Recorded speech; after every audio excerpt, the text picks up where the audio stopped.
بسم اللہ الرحمن الرحیم۔ السلام علیکم معزز سامعین۔ قدیم بابل کا ایک خطرناک ترین جادو، ایک ایسا سفلی علم جس کے کرنے والے شیطان کا اعلی کار بن جاتے ہیں۔ اس جادو کا تعلق فرعون سے کیسے جا ملتا ہے؟ آج کے دور میں میڈیا، انٹرنیٹ اور فلم انڈسٹری اس کے جادو کے زیر اثر کیوں ہو چکی ہے، اور یہ جادو لوگوں کو اس رنگین دنیا میں کیسے پھنسا دیتا ہے؟ اس ویڈیو میں ہم جادو کے سب سے قدیم اور خطرناک ترین قسم یعنی قبالہ جادو کی پر اسرار تاریخ کو جاننے کی کوشش کریں گے۔ ہماری اس دنیا کے متوازی اور یکساں ایک دنیا اور بھی موجود ہے جہاں خیر اور شر کی جنگ مسلسل جاری رہتی ہے، لیکن ہماری آنکھیں اسے دیکھنے سے قاصر ہیں۔ اس کی مثال اس طرح دی جا سکتی ہے جیسے مختلف قسم کے سگنل ہر وقت ہمارے ارد گرد موجود تو ہوتے ہیں لیکن ہمیں دکھائی نہیں دیتے، مگر ٹیلی ویژن کے اندر وہ خاص رسیور لگا ہوتا ہے جو ان سگنل کو کیچ کر کے ویڈیو میں تبدیل کر دیتا ہے، پھر اسے ہم اپنی آنکھوں کے ذریعے ویڈیو کی صورت میں دیکھ سکتے ہیں۔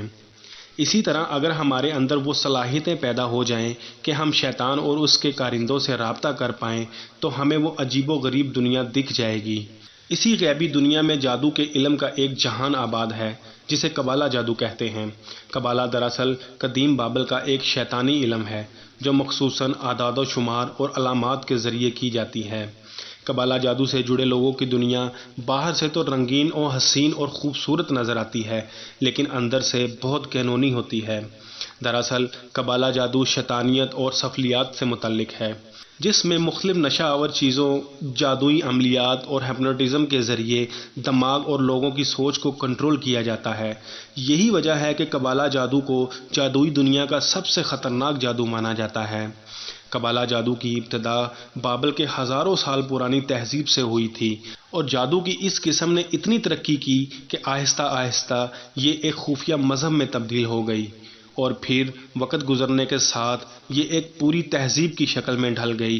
جبکہ کچھ محققین کے مطابق قبالہ جادو کی ابتدا بنی اسرائیل سے ہوئی تھی۔ تاریخ کے مطابق جب حضرت یعقوب علیہ السلام کے فرزند حضرت یوسف علیہ السلام کو مصر کی حکومت عطا کی گئی تو آپ نے اپنے بھائیوں اور رشتہ داروں کو مصر بلا لیا اور یہ لوگ یہاں آ کر آباد ہو گئے۔ اس زمانے میں مصر کے لوگ جادو کے فن میں کمال رکھتے تھے۔ یہاں لوگ قبالہ نامی جادو کے علم کے ذریعے ہر ناممکن اور ناقابل یقین کام کو سر انجام دیا کرتے تھے۔ مثلاً حضرت موسیٰ علیہ السلام کے دور میں فرعون مصر کے دربار میں موجود وہ جادوگر جنہوں نے حضرت موسیٰ علیہ السلام سے مقابلہ کیا تھا، یہ لوگ بھی قبالہ جادو کے ماہر تھے۔ اسی طرح گوسالہ پرستی اور اپنے جادو سے لوگوں کو شرک میں مبتلا کرنے والا سامری جادوگر بھی اسی قبالہ جادو کا استعمال کیا کرتا تھا۔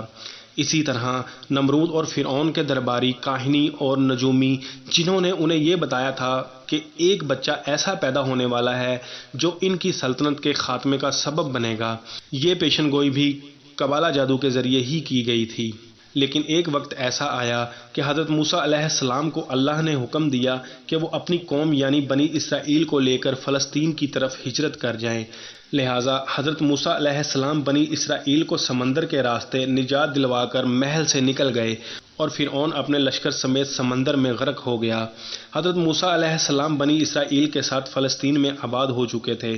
چونکہ بنی اسرائیل نے مصر میں کئی برس گزارے تھے اور قوم فرعون میں رہے تھے، اس لیے ان کے اندر بھی غرور و تکبر، ماہر جادوگروں کا علم اور دنیا پر حکمرانی کے حربے آ گئے تھے۔ اس لیے فلسطین آ کر بنی اسرائیل رفتہ رفتہ سرکش اور نافرمان بن گئے اور مصری جادوگروں سے سیکھے گئے قبالہ عملیات اور جادو کو اپنے مقاصد کے لیے استعمال کرنے لگے۔ بنی اسرائیل نے جادو میں مصری جادوگروں سے بھی زیادہ مہارت حاصل کر لی اور اسے اپنے دشمنوں اور مخالفوں کو نقصان پہنچانے کے لیے استعمال کیا، یہاں تک کہ حضرت سلیمان علیہ السلام کا دور آیا۔ اللہ نے آپ کو عظیم الشان سلطنت کے علاوہ جنات پر بھی حکومت عطا فرمائی۔ لہٰذا جب حضرت سلیمان علیہ السلام کی وفات ہوئی تو بنی اسرائیل کے قبالہ جادوگروں نے لوگوں کو ورگلانا اور بہکانا شروع کر دیا اور انہیں بتایا کہ نعوذ باللہ حضرت سلیمان علیہ السلام کے پاس قبالہ جادو کا علم تھا جس کے ذریعے وہ جنات کو اپنے قابو میں کر لیا کرتے تھے۔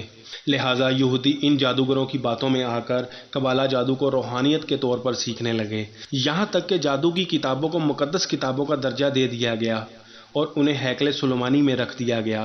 مسلسل اللہ کی نافرمانیوں کی وجہ سے اس قوم پر اللہ کا عذاب نازل ہوا اور یہودی ریاست پر بخت نصر اور ٹائٹس رومی نے 2 تباہ کن حملے کیے، جس میں ہیکل سلیمانی مکمل طور پر تباہ ہو گیا، لاکھوں یہودی قتل عام کیے گئے اور جو زندہ بچے وہ مجبوراً فلسطین چھوڑ کر دوسرے علاقوں میں ہجرت کر گئے۔